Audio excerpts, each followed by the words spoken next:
Hello friends, ನಾನು ನಾರಾಯಣ್. ಇವತ್ತು ಈ ವಿಡಿಯೋದಲ್ಲಿ ನಮ್ಮ ರಾಜ್ಯದ ಕರ್ನಾಟಕ ಹೌಸಿಂಗ್ ಬೋರ್ಡ್ ನ ಅಡಿಯಲ್ಲಿ ನಿರ್ಮಾಣ ಆಗ್ತಿರುವಂತಹ ಹಲವಾರು ಟೌನ್ಶಿಪ್ ಗಳ ಬಗ್ಗೆ ಮಾಹಿತಿಗಳನ್ನು ನೀಡ್ತಾ ಹೋಗ್ತೀನಿ. Welcome to my channel asset Kannada.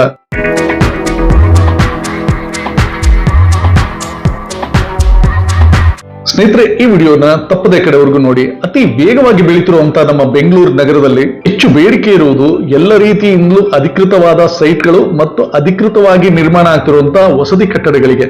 ಇದನ್ನು ಪೂರೈಸುವ ನಿಟ್ಟಿನಲ್ಲಿ ಕರ್ನಾಟಕ ಹೌಸಿಂಗ್ ಬೋರ್ಡ್ ನವರು ಹಲವಾರು ಟೌನ್ಶಿಪ್ ಗಳನ್ನು ನಿರ್ಮಿಸುತ್ತಿದ್ದಾರೆ. ಈಗ ನಮ್ಮ ಬೆಂಗಳೂರಿನ ಸುತ್ತಮುತ್ತ ಕರ್ನಾಟಕ ಹೌಸಿಂಗ್ ಬೋರ್ಡ್ ಅವರ ಯಾವ ಟೌನ್ಶಿಪ್ ಗಳು ನಿರ್ಮಾಣ ಹಂತದಲ್ಲಿವೆ ಮತ್ತು ಈಗ ಕೆಲವು ತಿಂಗಳ ಹಿಂದೆ ಕರ್ನಾಟಕ ಹೌಸಿಂಗ್ ಬೋರ್ಡ್ ಅವರು ಮುಂದಿನ ದಿನಗಳಲ್ಲಿ ಬೆಂಗಳೂರಿನ ಸುತ್ತು ನಿರ್ಮಾಣ ಮಾಡುವುದಾಗಿ ಪ್ರಕಟಿಸಿರುವ 5 ಟೌನ್ಶಿಪ್ ಗಳು ಹೇಗೆ ಇರಲಿವೆ, ಇದರಲ್ಲಿ ಎಷ್ಟು ಸೈಟ್ಗಳು ಮತ್ತು ಎಷ್ಟು ಕಟ್ಟಿರುವ ಮನೆಗಳು ಬರಲಿವೆ, ಇದರ ನಿರ್ಮಾಣಕ್ಕೆ ಎಷ್ಟು ವೆಚ್ಚ ಆಗ್ತಿದೆ ಮತ್ತು ಕರ್ನಾಟಕ ಹೌಸಿಂಗ್ ಬೋರ್ಡ್ ಅವರು ಭೂಮಿಯನ್ನು ಭೂಮಾಲೀಕರಿಂದ ಯಾವ ಅನುಪಾತದಲ್ಲಿ ಪಡೆಯುತ್ತಿದ್ದಾರೆ, ಈ ತರದ ಎಲ್ಲ ವಿವರಗಳನ್ನು ಹೇಳ್ತಾ ಹೋಗ್ತೇನೆ. ಮತ್ತೆ ನಾವು ಇದೇ ರೀತಿ ಇನ್ನೂ ಹೆಚ್ಚು ವಿಡಿಯೋ ಮಾಡಲು ನಮ್ಮ ಚಾನಲ್ ಅನ್ನು ಪ್ರೋತ್ಸಾಹಿಸಲು ಸಬ್ಸ್ಕ್ರೈಬ್ ಮಾಡಿಕೊಳ್ಳಿ. ಈ ಬೆಲ್ ಐಕನ್ ಅನ್ನು ಒತ್ತಿ ನಮ್ಮ ಚಾನಲ್ ನಲ್ಲಿ ಬರುವಂತ ಎಲ್ಲ ಹೊಸ ವಿಡಿಯೋದ ನೋಟಿಫಿಕೇಶನ್ ನಿಮ್ಗೆ ಬರ್ತದೆ. ಹಿಂದೆ 2013 ನವೆಂಬರ್ ನಲ್ಲಿ ಪ್ರೈಮರಿ ನೋಟಿಫಿಕೇಶನ್ ಆಗಿ, ತದನಂತರ 2015 ಮಾರ್ಚ್ ನಲ್ಲಿ ಫೈನಲ್ ನೋಟಿಫಿಕೇಶನ್ ಆದ ಸೂರ್ಯನಗರ್ ಫೇಸ್ 4ರಲ್ಲಿ 1938 ಎಕರೆ ಭೂ ಪ್ರದೇಶದಲ್ಲಿ 30,000 ನಿವೇಶನಗಳನ್ನು ಹಂಚುವ ಕಾರ್ಯಕ್ರಮ ಇದಾಗಿತ್ತು. ನಾನಾ ಕಾರಣಗಳಿಂದ ತಡವಾಗಿ ಈ ಬಡಾವಣೆಯ ನಿರ್ಮಾಣ ಕಾರ್ಯ ಪ್ರಾರಂಭ ಆಯಿತು. ಇದಕ್ಕೆ ಮುಖ್ಯ ಕಾರಣ ಕರ್ನಾಟಕ ಹೌಸಿಂಗ್ ಬೋರ್ಡ್ ಮತ್ತು ಭೂ ಮಾಲೀಕರ ಮಧ್ಯೆ ಇದ್ದ ಭೂ ಪರಿಹಾರ ಮೊತ್ತದಲ್ಲಿದ್ದ ವ್ಯತ್ಯಾಸಗಳು. ಕಡೆಗೆ 2020ರಲ್ಲಿ ಭೂ ಮಾಲೀಕರಿಗೆ 50% ಅನುಪಾತದಲ್ಲಿ ಕರ್ನಾಟಕ ಹೌಸಿಂಗ್ ಬೋರ್ಡ್ ಅವರು ಪರಿಹಾರ ಘೋಷಿಸಿದ ನಂತರ ಭೂ ಮಾಲೀಕರು ಒಪ್ಪಿ, ಕಡೆಗೆ ಕರ್ನಾಟಕ ಸ್ಟೇಟ್ ಕ್ಯಾಬಿನೆಟ್ ನಲ್ಲಿ ಅಪ್ರೂವಲ್ ದೊರಕಿ, ನಂತರದಲ್ಲಿ ಸೂರ್ಯನಗರ್ 4ರಲ್ಲಿ ಲೋ ಇನ್ಕಮ್, ಮಿಡಲ್ ಇನ್ಕಮ್ ಮತ್ತು ಹೈ ಇನ್ಕಮ್ ವರ್ಗದವರಿಗೆ ಕರ್ನಾಟಕ ಹೌಸಿಂಗ್ ಬೋರ್ಡ್ ಅವರು ಅಭಿವೃದ್ಧಿಪಡಿಸಿದ ಸೈಟ್ಗಳ ಹಂಚಿಕೆ ನಡೆಯುತ್ತಿದೆ. ಇದೇ ರೀತಿ 2023 ಜೂನ್ ನಲ್ಲಿ ನಮ್ಮ ರಾಜ್ಯ ಸರ್ಕಾರ 5 ಹೈಟೆಕ್ ಸ್ಯಾಟಲೈಟ್ ಸಿಟಿಗಳ ನಿರ್ಮಾಣ ಮಾಡುವ ಘೋಷಣೆ ಮಾಡಿದೆ. ಪ್ರತಿಯೊಂದು ಹೈಟೆಕ್ ಸ್ಯಾಟಲೈಟ್ ಸಿಟಿಯನ್ನು 2,000 ಎಕರೆ ವಿಸ್ತೀರ್ಣದಲ್ಲಿ ಅಭಿವೃದ್ಧಿಪಡಿಸಿ, ಇದರಲ್ಲಿ 30,000 ನಿವೇಶನಗಳನ್ನು ಮತ್ತು 5,000 ಮನೆಗಳನ್ನು ನಿರ್ಮಿಸಿ ಹಂಚಲಾಗುವುದು.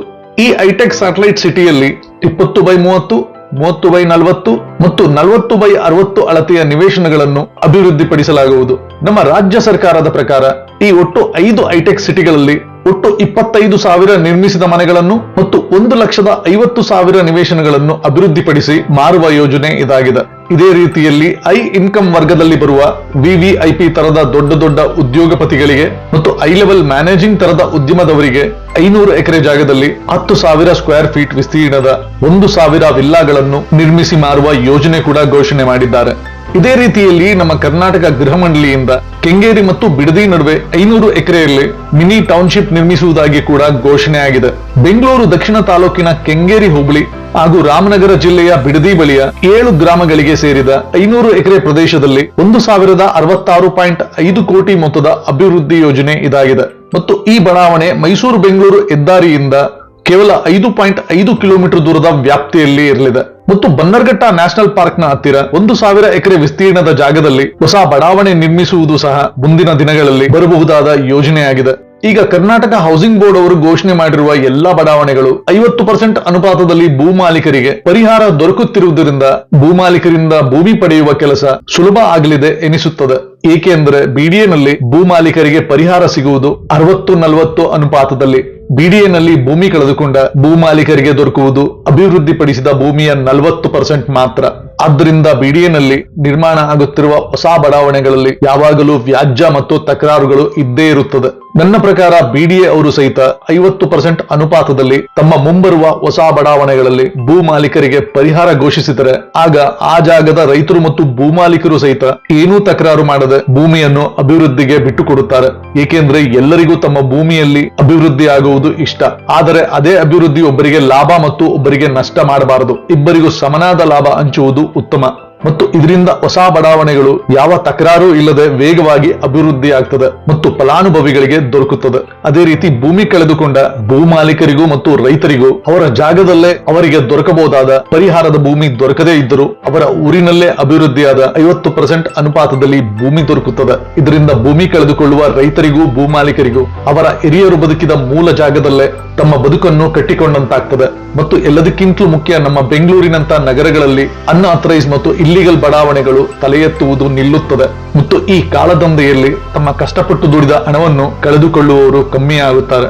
ನಮ್ಮ ರಾಜ್ಯ ಸರ್ಕಾರ ಬಿಡಿಎ ಮತ್ತು ಕರ್ನಾಟಕ ಗೃಹ ಮಂಡಳಿಯ ಅಡಿಯಲ್ಲಿ ಹೆಚ್ಚು ಬಡಾವಣೆಗಳನ್ನು ಶೀಘ್ರವಾಗಿ ನಿರ್ಮಿಸಿ ಹಂಚಬೇಕು.